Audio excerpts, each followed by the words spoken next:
Tagalog bilang batayan ng isang bagong pambansang wika? Magaling. Salamat sa pagsagot, Iha. Ngayon, aking ikukwento ang kasaysayan ng wikang Filipino.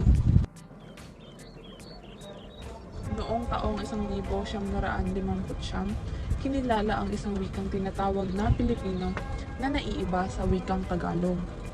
Nang maglaon, noong taong 1973, isang bagong pambansang wika na tinatawag na Filipino ang nakatakdang palitan ang wikang Pilipino.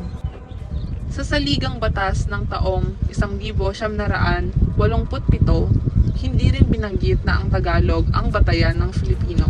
Sinabi nito na ang Filipino ay patuloy na uunlad at maiimpluwensyahan ng iba pang mga wika sa Pilipinas. Isang resolusyon noong taong 1972 ang nagpatunay na Filipino ang wikang ginagamit sa Metro Manila at iba pang mga sentrong panlungsod. Gayunpaman, hindi nito sinabi na ang Filipino at Tagalog ay iisang wika. Para sa kaalaman ng lahat, ang buwan ng Agosto ay ipinagdiriwang bilang buwan ng pambansang wika. Ngayon naman, ibigay niyo sa akin ang mga mahahalagang petsa na nangyari sa kasaysayan ng ating wika. Noong November 1936, gumawa ng batas ang Kongreso upang lumikha ng isang grupo na mag-aaral ng iba't ibang wika at pumili ng isa upang maging pambansang wika. Noong Disyembre 1937 naman ay nagpasya ang Pangulo na ang wikang pambansa ay ibabatay sa Tagalog.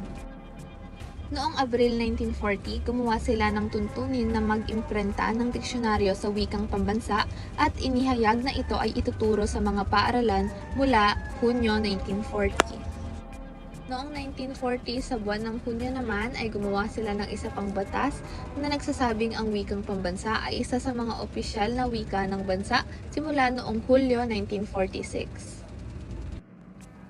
Noong Agosto 1959, opisyal na tinawag na Filipino ang wikang pambansa at noong Oktubre 1967 ay gumawa ng tuntunin ang Pangulo na pangalanan ang lahat ng mga gusali at tanggapan ng pamahalaan sa Filipino.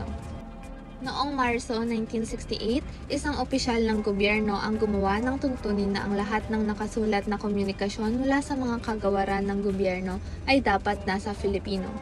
Noong Agosto 1973, nagpasya ang lupo ng edukasyon na dapat gamitin ng lahat ng paaralan ang Filipino bilang wikang panturo simula sa susunod na taon ng pag-aaral.